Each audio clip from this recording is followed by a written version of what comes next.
Hello everyone and welcome to episode 28 of Theatre Chat Live. How are you all doing? Let me know how you're doing. Let me know if you've been to see any shows this week.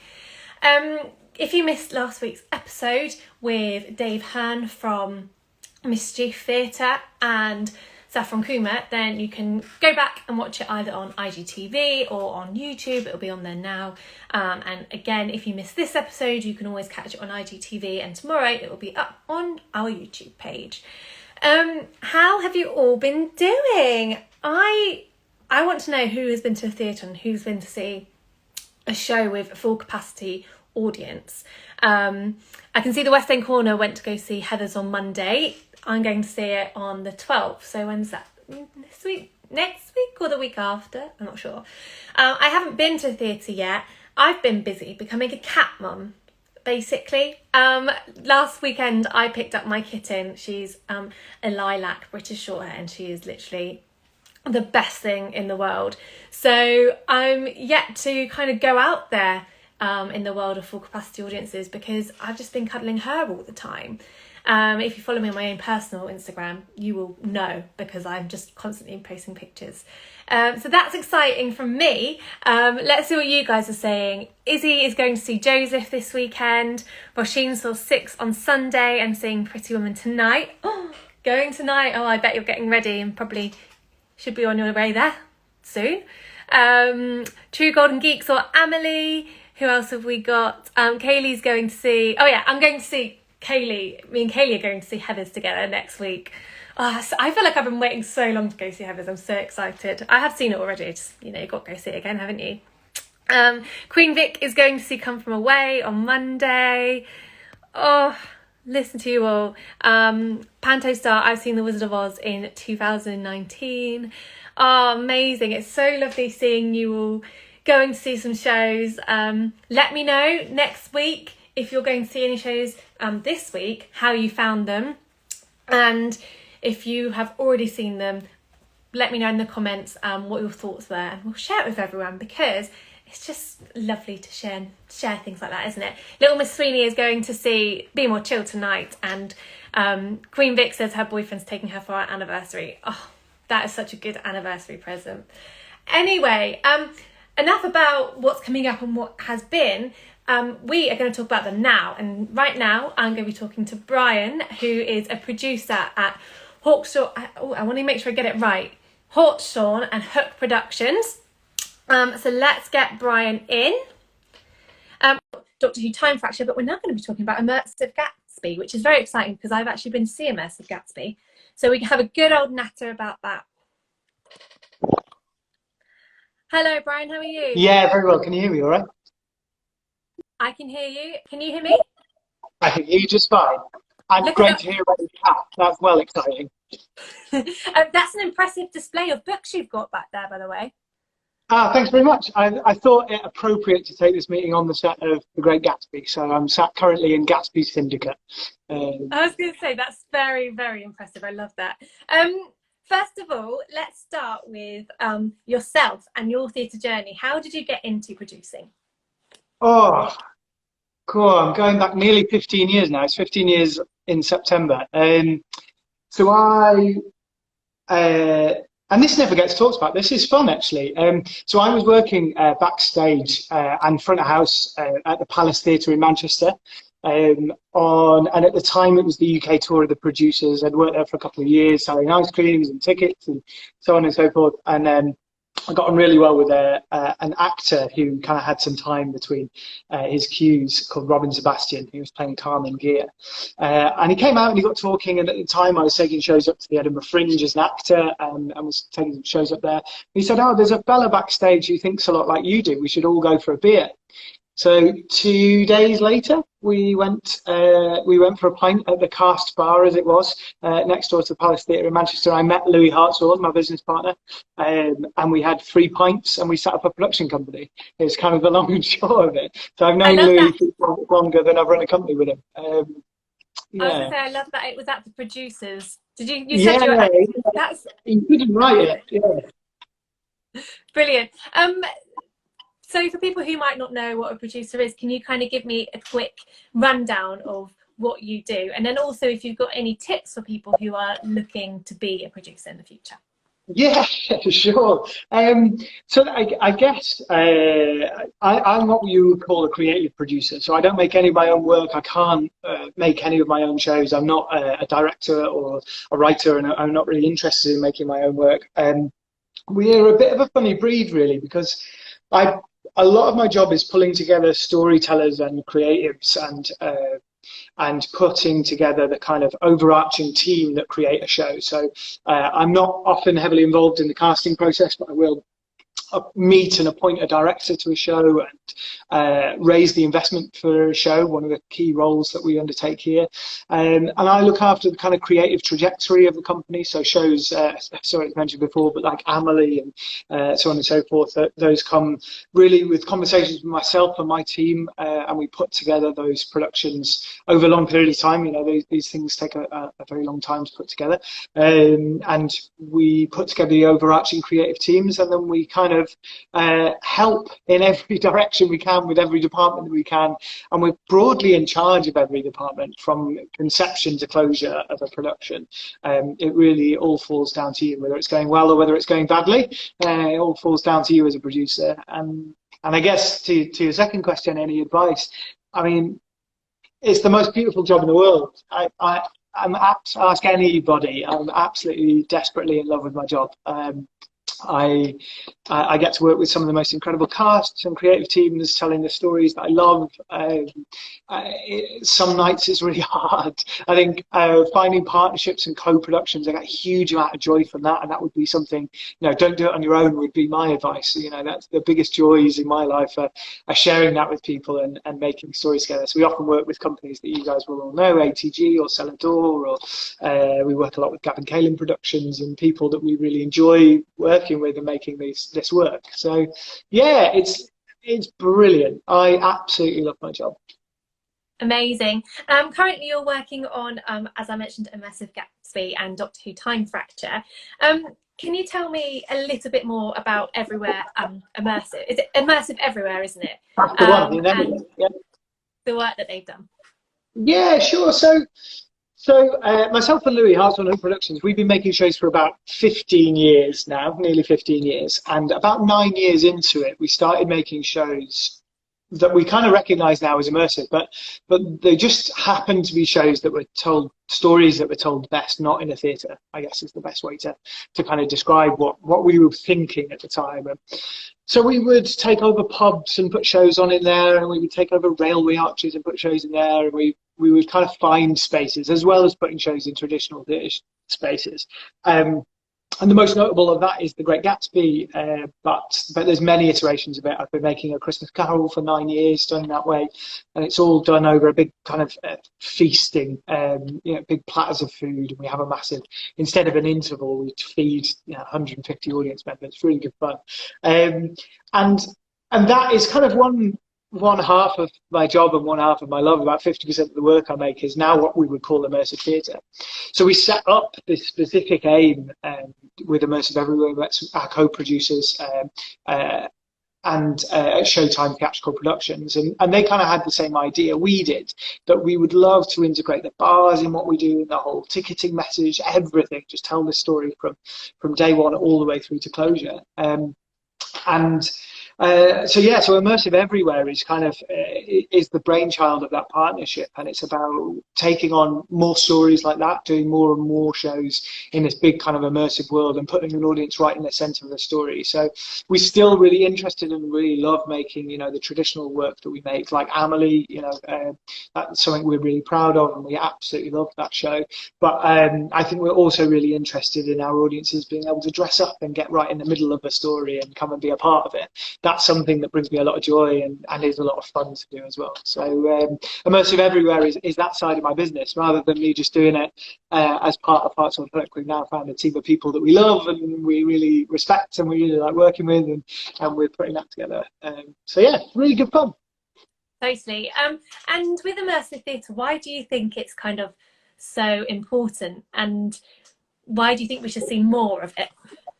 Yeah, great question. I think it's a very accessible way of telling stories, in my opinion. And I think we speak to a very different type of theatre goer. You know, there's a really interesting statistic. The first time we did Gatsby, and the second time we went to York Theatre Royal, this was 6 years ago. I'm showing my age a bit now, but we did the Great Gatsby, and 50% of the audiences had never been to York Theatre Royal.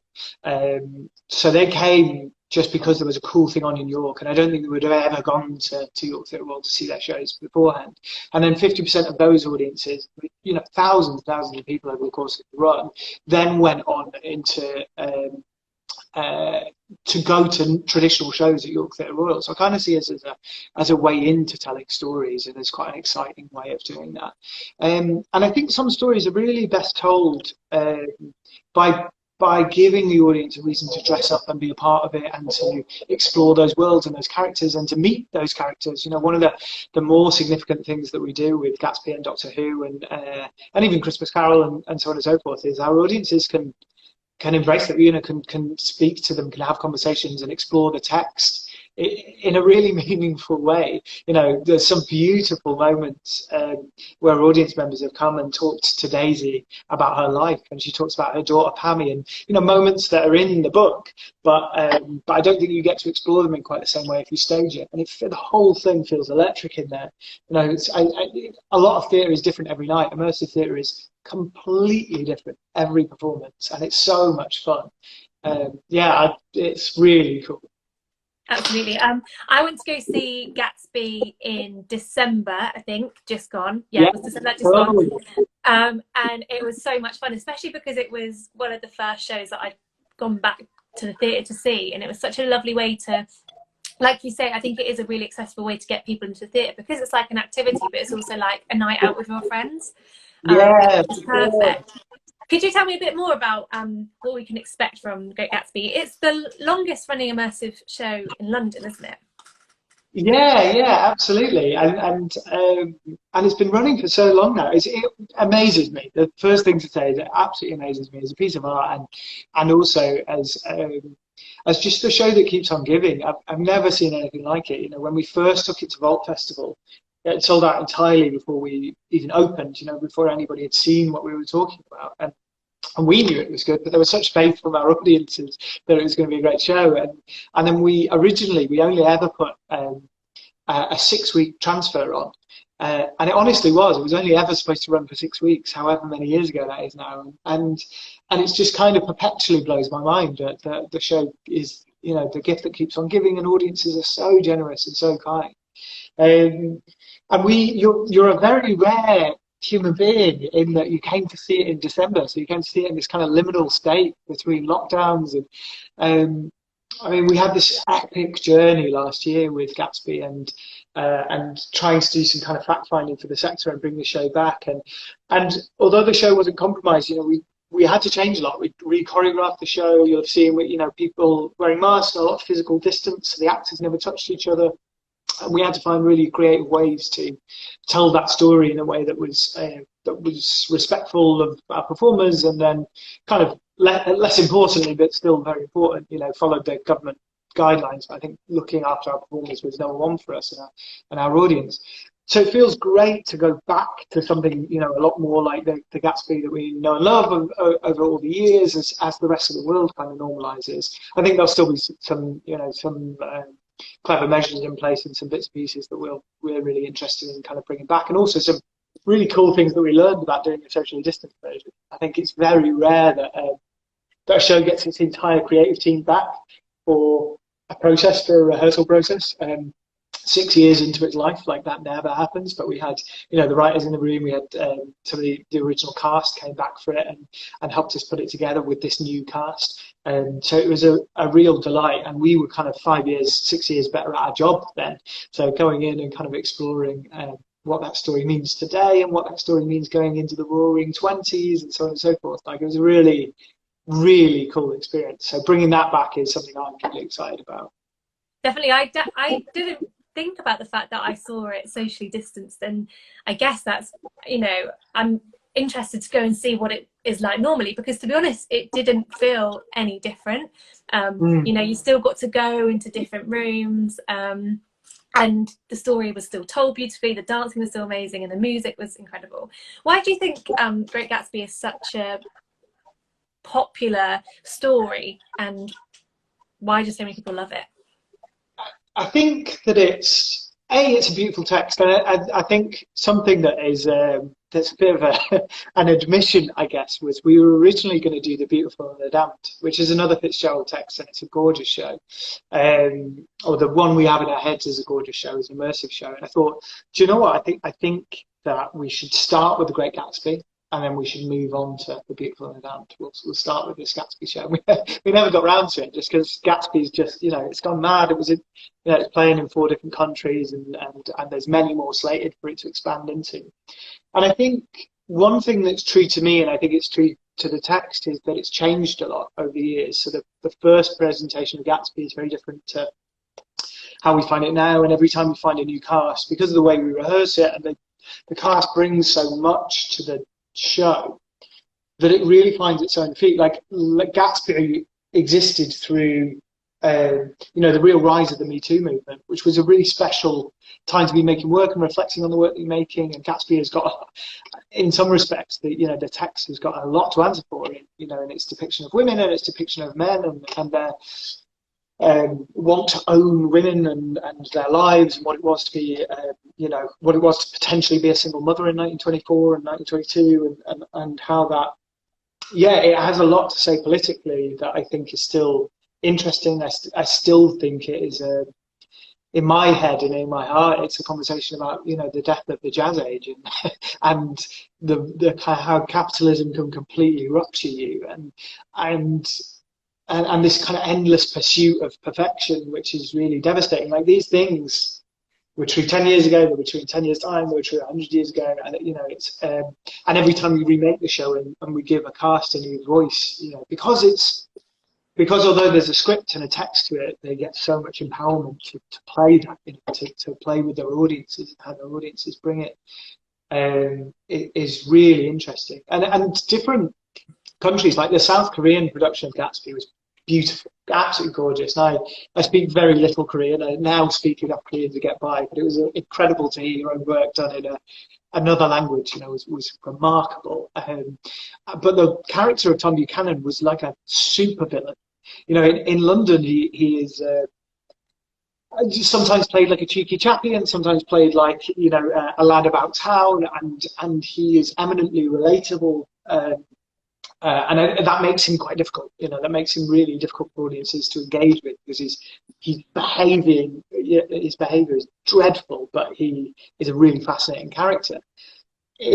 You lost that subtlety in South Korea, who were going through a really, important movement of trying to, really take control of male behaviour and disruptive behaviour to women at the time at which we were putting Gatsby on, and the company producing Life Entertainment has dealt with it beautifully, but they had to hold press conferences to say, look, this is the actor, and then this is the character, it's taken on such different lives as we've gone. And the French production of it is much more comédie dell'arte, like it's a comedy. It's really funny to watch. So I think it means so many different things to different people. And sitting around in the bar afterwards, you hear 250 audience members tell you why Gatsby is important to them. And sometimes they're very different reasons to why it's important to me, and that's great. It's really, really exciting. Definitely, it's so interesting about. Because normally when you see a theatre show and you take it around the world, you find that audiences react differently, but obviously in an immersive production you can really see how they are acting differently, and probably find out why, I guess, which is so interesting, and definitely makes me want to go see some immersive theatre around the world. So for somebody who hasn't been to an immersive show before, have you got any advice that you can give them for how to enjoy it? Yeah, sure. So the biggest misconception or thing that people are afraid of with an immersive theatre show is that we're going to plonk you in the middle of the stage and you're going to have to say some lines. It couldn't be further from that if we tried, and everybody that comes trepidatiously, I think, leaves with with it. You can feel a breath of release when we start the show, and everyone goes, "Oh, okay, so, fine. There's actors. It's not just on me." The engagement level is really up to you. If you just want to sit, Gatsby takes place over 9 different rooms, and over 2 floors of this building. And if you want to just sit and watch the story of the Great Gatsby, the main space carries the whole narrative of the Great Gatsby. Whereas if you want to play really hard and you get really into it and you want to follow Tom Buchanan and follow his entire arc, then that's totally up to you. So it's a lot like, think of it like a choose your own adventure book that we brought to life. And if you can explore that however you want to explore that, and it's totally fine to be a voyeur, and like you would in a traditional theatre, sit in your seat and just watch. That's totally fine, and nobody's ever going to reprimand you for that. But if you want to play the game and get stuck in and find all the secret passageways and form part of Gatsby's secret syndicate where I'm sat in now, you can push through that bookcase. There's secret doors in there, and you can end up in secret rooms and weird and wonderful stuff like that. So how you want to play it is totally up for you, and you'll be rewarded in either direction. If you want to sit there and just watch, you'll see a beautiful bit of theatre, and if you want to get completely stuck in, then we'll say yes to that, and we'll really try and help you enjoy that story as much as you possibly can. There's something about secret doorways and moving books that for some reason is so inviting. I don't know why. I just really want to do it. But yeah, there's 2 you can, in this shot you can see 2 secret doors. Yeah. Love it. Amazing. Well, thank you so much for joining us today and having a chat. I've just got one final question for you, and that is, what show are you most looking forward to seeing back on stage yourself now that theatres are back open? Oh, great question. I'm going to see Choir of Man on Thursday, which I'm really excited about because I love a pint. I love a bit of singing. It just sounds like absolutely up my street. I've not seen it yet, so I'm really looking forward to that. I'm going to see a one-man show tonight called Bleach, which it's really nice to go back out and see Fringe Theatre again. That's something that is deeply passionate to me. And then I am booked in to go and see Hamilton again because I absolutely love it. And that was the one thing during lockdown where I was like, I hope we get to see Hamilton again. So I booked that. Me and my partner were going to go and see that. So, but I'm excited to see everything. I was so thrilled to get Amelie back up, and was in floods of tears. Absolutely, probably Amelie again. Can I say that? Is that too? You can say that. Amelie's lovely. You have to go see it if you haven't already. We've spoken about it quite a few times on here before, but obviously I think I guess Amelie's a little bit immersive in the fact that you've got the actor musicians on stage anyway, and I guess that makes it a bit more intimate. Good choices there. Thank you so much, Brian, for joining me, and enjoy the show tonight, and look forward to when Gatsby is back. Thanks very much. Take it easy. See you later. Bye. See you, folks.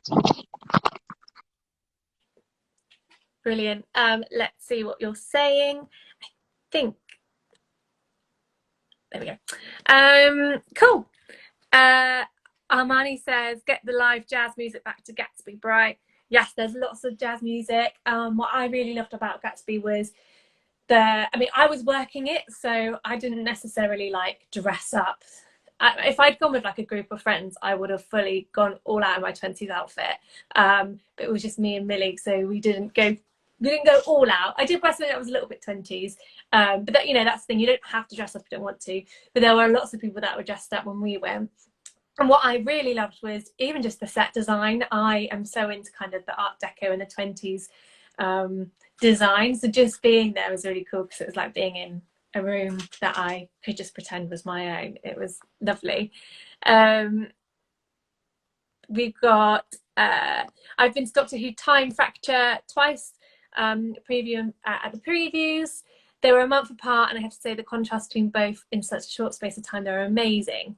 It was such a thrilling experience the first time round. Second time, everything felt like it slotted into place and was enjoyable. My new favourite place. Yes, that's it with immersive theatre. It's just different every single time you go. And even, I think, being an actor, when I used to do acting back in the day, I used to do a lot of kind of street and immersive theatre, street theatre. And it was one of my favourite things to do because as an actor, you're a little bit in control. But it's always really fun because you don't know what's going to happen. You don't know who's going to join in and what people are going to say. And just makes the experience a lot more enjoyable. And, you know, it's kind of a bit of improvisation as well, which is always fun to do. Let's see what else you've been saying. Queen Vic says, I adore Hamilton. Roisin says, I've got to go. Yes, you do. It's so fun. Dan is going to see Heathers in 2 weeks too. Fantastic. So if you didn't already know, the month is August, which means that it's Kids Week. So Kids Week has officially begun on the 1st of August. And if you don't know already, Kids Week is what am I trying to say? The campaign is half price tickets for families with children under 17, 17 and under. So that's to many of London's hottest shows. I didn't explain that very well, so I'm going to say that again when I've written it down, and it's actually really more of a succinct way of saying it. So Kids Week is something where families with children aged 17 and under can get half price tickets to top shows in London. There you go. That's me for getting distracted by your comments and not reading my script, really. If you haven't already booked your tickets for Kids Week, we still do have tickets available. It's the only way that I was able to go and see London Theatre when I was younger, so it means a lot to me, and it's so lovely to see already lots of people going in and seeing shows. Great way to introduce your family and younger children into theatre, but also, you know, older children that necessarily hadn't been to theatre before. It's a great way of going. We've just released a video on YouTube. The cast of What the Ladybird Heard have given us some top tips of how to make the most of your Kids Week visit. So you can check that out by going to Official London Theatre's YouTube channel. And they talk about, you know, where you can kind of park your buggy, how easy it is to walk from Charing Cross Theatre into kind of Shaftesbury Avenue and Theatreland. It's a really fun little video, so do check it out, and it gives you some really great information. Also, we recently went to the Disney pop-up store, which again is something you have to book for, so you can Google it. But that's also another activity that you can do as well as going to theatre that day, because, you know, when you're going to the theatre with your family, it's always nice to make a day out of it. And there are plenty of free things to do in London that kind of make your theatre visit that little bit more perfect. We've also, literally fresh off the press, have just released a Critics Corner for Kids Week. So if you go on to officiallondontheatre.com/kidsweek, you can find out more about this. And the Critics Corner is a downloadable sheet which you can print at home, and you can give it to your children or you can complete it yourself, and it's kind of a little review of how you found the show that you saw. We did this a few years ago, and it was so lovely seeing kids' reactions to theatre. I think children just always say it as it is, and it's always really entertaining to watch. So if you want to do that, you can download that on our website, and if you upload it onto any kind of social media site, make sure you use #KidsWeek2021 so we can see how you have enjoyed your experience. And it makes us feel really happy when we see kids out there enjoying theatre. We recently added more tickets for Hairspray on Kids Week, including performances on Fridays and Sundays. So that's something that you should definitely check out, because Hairspray tickets do go quick. We've also added more tickets for Wolves of Willoughby Chase and Pinocchio at the Greenwich Theatre, and Pippin has recently come onto Kids Week, so you can now buy tickets for that.